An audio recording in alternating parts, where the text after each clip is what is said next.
Excellencies, ladies and gentlemen, thank you for being here. Your presence is appreciated, especially at this time of the morning. This year, India turns 75, and we have a story to tell. In the 18th century, India accounted for about a quarter of the global GDP. By the middle of the 20th, colonialism ensured that we were one of the poorest nations of the world. That was our state when we became a founding member of the United Nations. But in the 75th year of its independence, India stands before you proudly as the fifth biggest economy of the world and still rising, as the strongest, most enthusiastic, and definitely the most argumentative democracy. Our development rests on an expansive digital public infrastructure designed to promote that no one is left behind.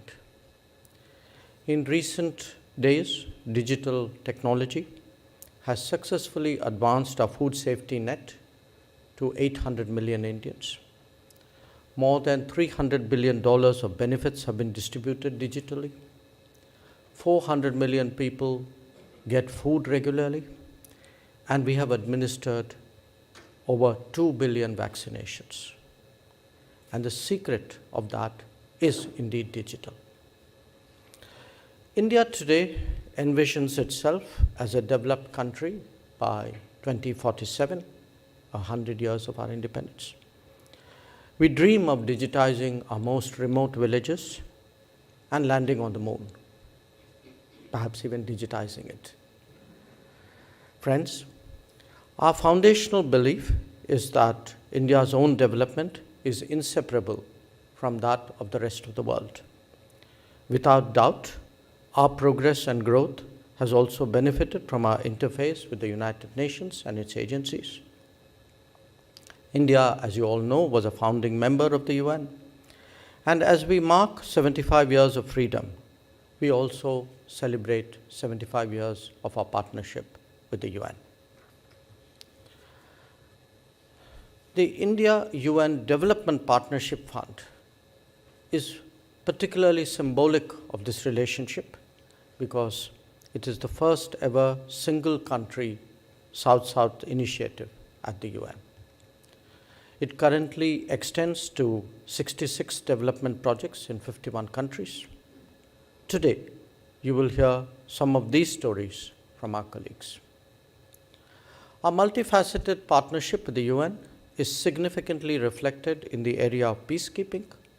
We have contributed over the years more than 250,000 personnel to this effort, more than any other country.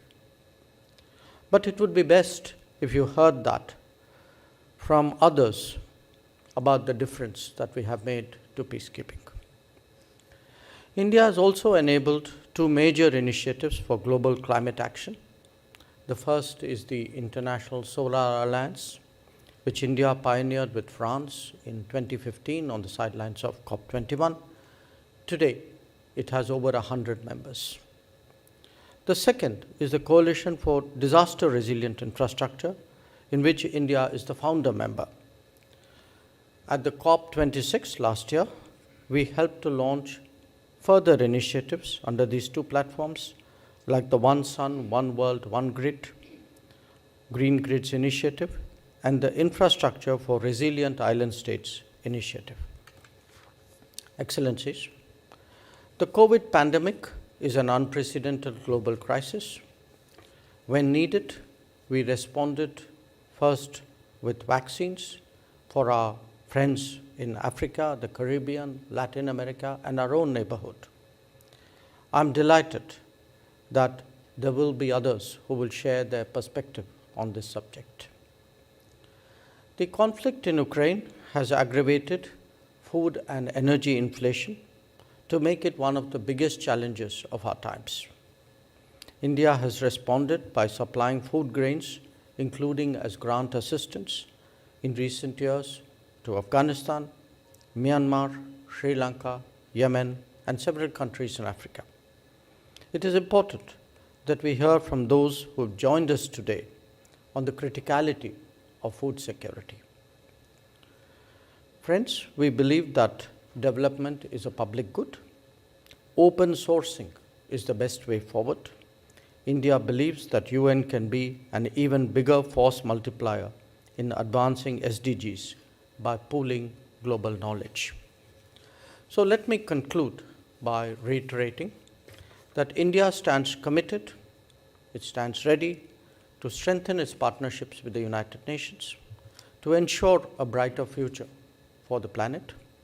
We have full faith in the principles of the United Nations, in its charter, and in our belief in reformed multilateralism as key to shared goals of the world. The world, in our view, is one family. Your presence today reaffirms that. Thank you very much.